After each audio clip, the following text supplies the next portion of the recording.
వరలక్ష్మి ఇంటికి వచ్చి విష్ణుని వెతుకుతూ ఉంటుంది. ఇంతలో ఎక్కడా కనిపించకపోవటంతో, "అమ్మ విష్ణు గారు కనిపించడం లేదేంటి? ఎక్కడికి వెళ్ళిపోయారు?" అని చెప్పేసైతే అడుగుతూ ఉంటుంది.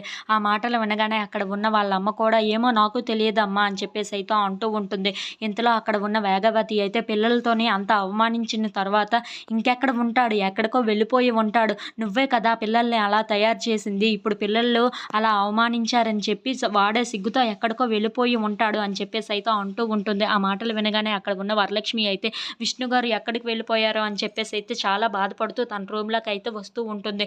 ఇంతలో అక్కడ అద్దం దగ్గర ఒక పేపర్ ఉండడం చూసి, ఏంటి పేపర్ అని చెప్పేసి అయితే విప్పి చదువుతూ ఉంటుంది. హాయ్ వరలక్ష్మి, ఇన్నాళ్ళు నేను నిన్ను అపార్థం చేసుకున్నాను నన్ను క్షమించు వరలక్ష్మి. ఒక మగవాడికి అవమానకరమైన విషయం ఏమిటంటే తనకు ఆ తాళి కట్టిన భర్తను మోసం చేసి తన భార్యకి ఒక మంచిగా ఉండలేకపోతే ఎంత బాధగా ఉంటుందో నాకు ఇప్పుడే అర్థమవుతుంది వరలక్ష్మి. తన పిల్లలు కూడా తనను అర్థం చేసుకోపోతే అక్కడ ఉండి వేస్ట్ అనిపించింది వరలక్ష్మి. అందుకే నేను ఇంట్లో నుండి బయటికి వచ్చేసాను. ఇక నేను బ్రతికి వేస్ట్ అనిపిస్తుంది. అందుకే నేను చనిపోదామని డిసైడ్ అయ్యి ఇంట్లో నుండి వచ్చేసాను అని చెప్పేసి అయితే రాసి ఉంటుంది. అది చూడగానే అక్కడ ఉన్న వరలక్ష్మి అయితే ఒక్కసారిగా షాక్ అయిపోతూ ఉంటుంది.